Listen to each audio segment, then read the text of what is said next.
Kinshasa, Lubumbashi, Matadi, Goma, Mbandaka, Mbuji-Mayi, Kisangani, Kenge, Kindu, Gemena, Kalemi, Bukavu, Lusambo, iWeb. L'actualité objective pour vous et avec vous en toute impartialité. Top 15, votre instant quotidien d'actualité. iWeb. À vous la parole. Merci de nous rester fidèles. Bienvenue mesdames, bienvenue messieurs à ce nouveau numéro de Top 15 que reçoit pour vous le député national Jean-Jacques Mamba. Avec lui, nous allons revenir sur la récente déclaration du chef de l'État Félix Tshisekedi au Botswana.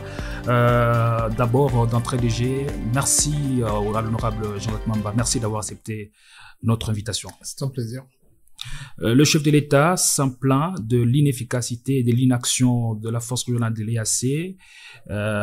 Pour vous, c'était-il prévisible?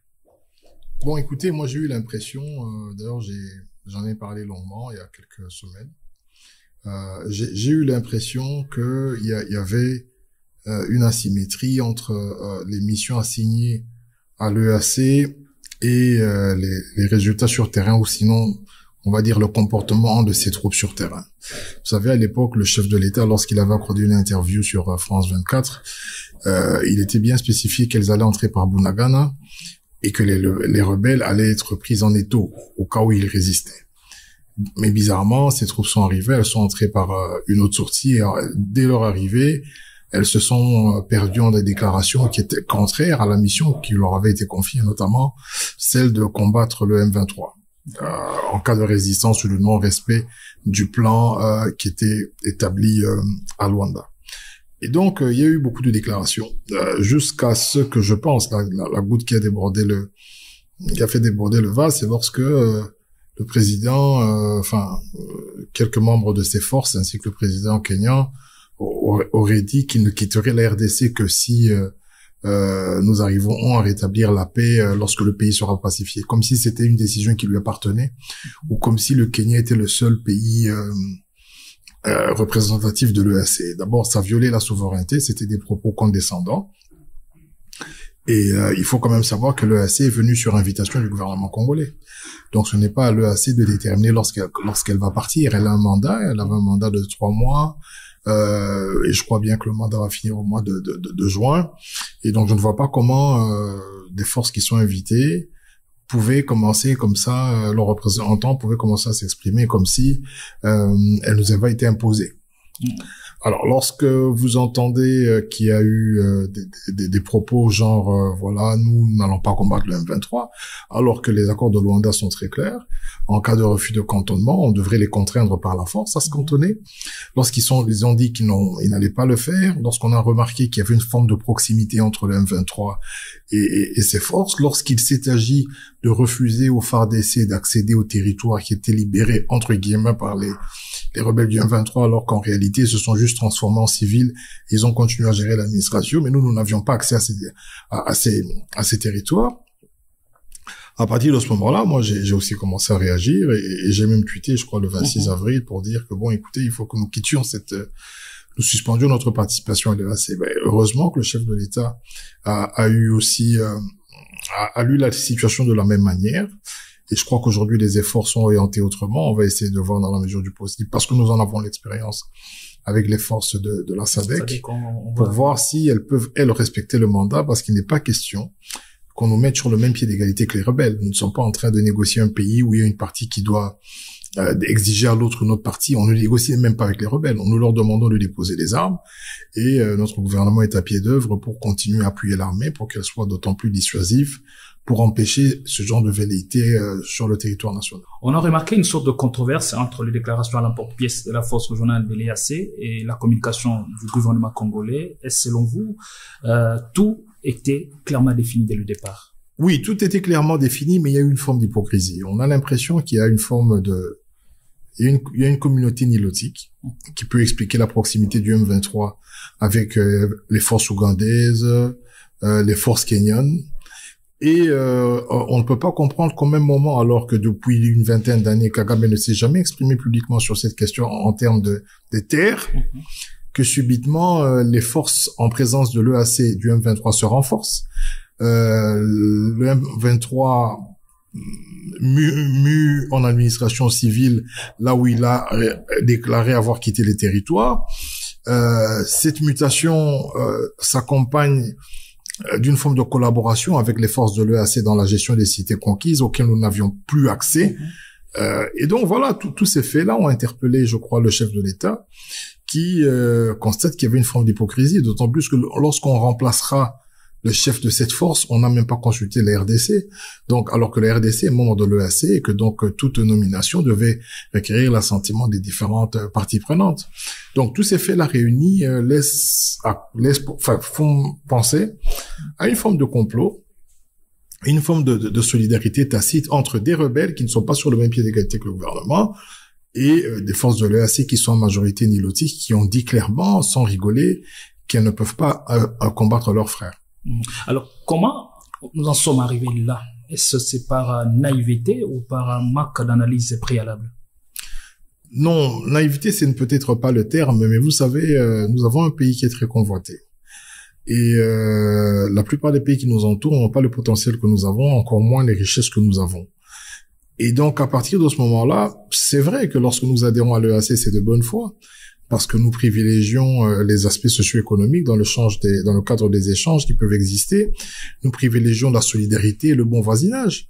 Maintenant, si en face de nous, nous avons des personnes qui sont mal intentionnées, qui ont des plans cachés, qui soutiennent, entre guillemets, une rébellion qui a commencé avec une revendication nébuleuse et qui épilogue sur des demandes de terre, voilà, je crois que vaut mieux tard que jamais. Donc, nous avons vu la supercherie.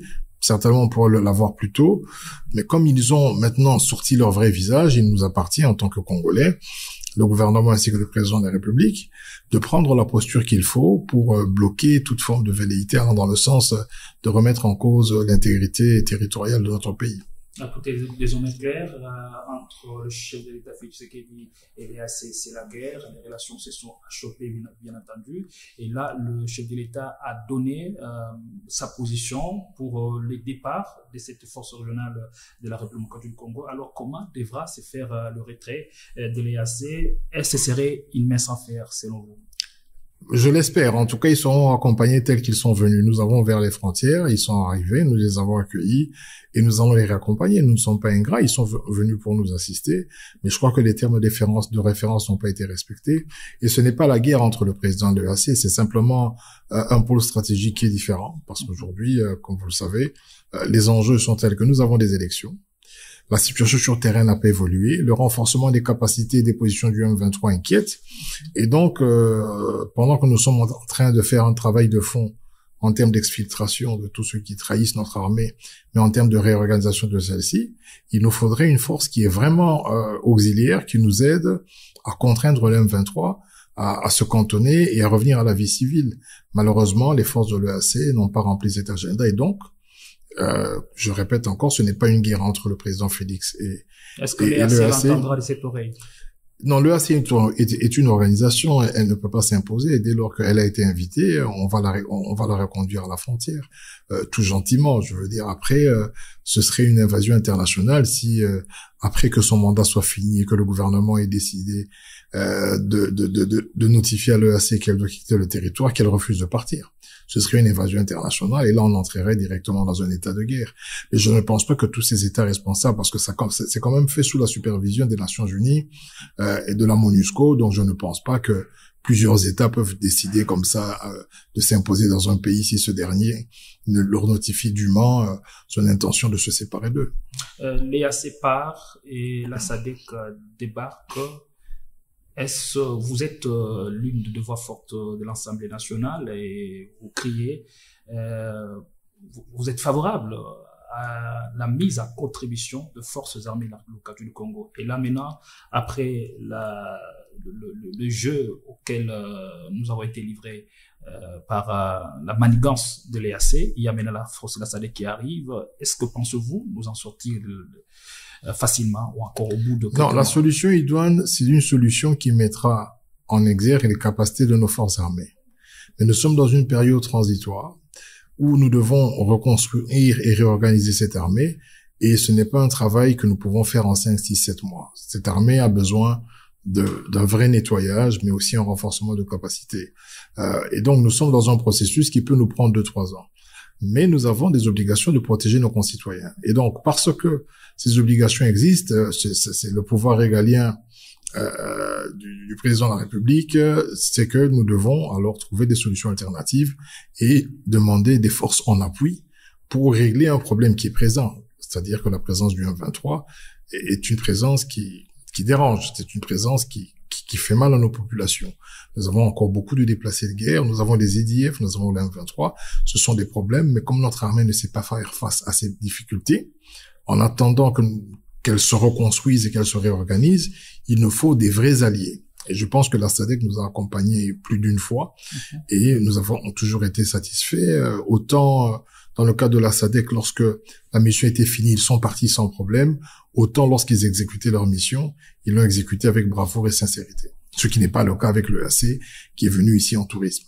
Et au cas où le résultat se révélerait insatisfaisant, est-ce que ce serait une perte de temps, d'énergie et des moyens? Non, si nous pouvons calmer la situation, comme je le dis, la souveraineté d'un pays, la protection de ses concitoyens est une ambition qui est régalienne. C'est une obligation régalienne et constitutionnelle. Dans la Constitution, le président de la République prête serment d'assurer l'intégrité territoriale. Et donc, nos forces armées doivent prendre le relais. Et je crois que nous y travaillons. Nous sommes à pied d'œuvre pour avoir une armée davantage plus forte. L'année passée, nous sommes arrivés jusqu'à 422 millions de dollars dépensés pour les forces armées. Au premier trimestre, nous étions à 124 millions, donc nous sommes en train de nous équiper. Nous sommes en train de recruter. Et ce travail est fait concomitamment avec la stabilisation de la situation en aide avec nos auxiliaires. Ça veut dire ceux qui vont travailler dans la sincérité avec nous. Mais cela ne veut pas dire qu'ils vont rester ici ad viternam. Donc, la satisfaction, c'est lorsque nos forces armées seront capables non seulement de gérer ces situations seules, mais d'en finir avec tous les groupes armés, d'assurer la sécurité sur l'ensemble du territoire national. C'est une ambition et je crois que nous allons y arriver si nous restons unis autour de nos forces armées et autour du travail du gouvernement qui va dans ce sens-là. Comment se comporterait alors la SADC sur terrain? Est-ce qu'elle se comporterait comme l'EAC où on a vu quand même les forces ou l'armée congolaise être reléguées au second plan? Non, je crois que là, nous allons être plus regardants parce que les termes de référence doivent être respectés. Et ce dont nous avons besoin, c'est d'une force qui a un mandat offensif. Pas des gens qui arrivent chez nous pour nous dire qu'ils ne viennent pas pour se battre, ils viennent pour s'interposer, pour empêcher l'escalade et pour pousser les Congolais à être sur la table de négociation avec une force qui s'apparente comme étant égale au gouvernement.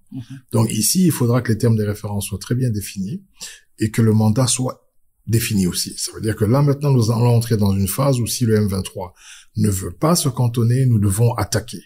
Nous devons attaquer pour protéger nos populations et nous devons les contraindre soit à l'exil, soit au désarmement forcé. Et combien de militaires ou encore de troupes qui sont attendus dans la partie orientale du pays pour faire face à cette force au M23 qui... Non, mais dès lors que l'EAC, dans le mandat qui finit au mois de juin, sera parti, la SADC, il y a le Zimbabwe, il y a l'Afrique du Sud, il y a le Botswana, il y a plusieurs forces.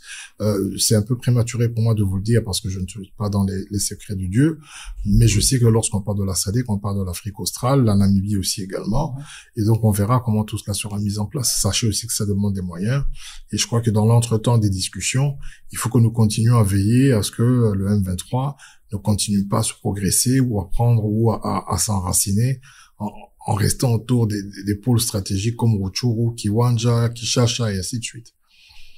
Voilà, tout a été dit, mais une question anodine. On a remarqué que les plus fracassantes, les déclarations fracassantes du chef de l'État, il les tient à l'extérieur du pays plutôt qu'en RDC. La nomination de réformateurs, il l'a fait à l'extérieur. Le Banyamulenge, il le fait à l'extérieur.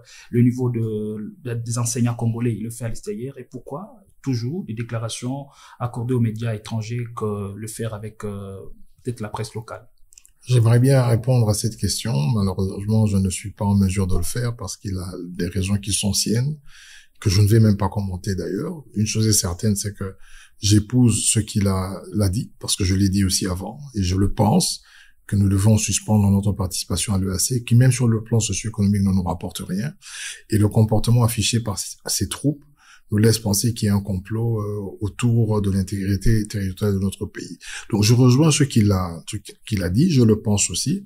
Maintenant, savoir pourquoi il le dit souvent à l'étranger, je crois qu'il est en mesure de répondre à cette question. Je ne sais pas le faire à sa place.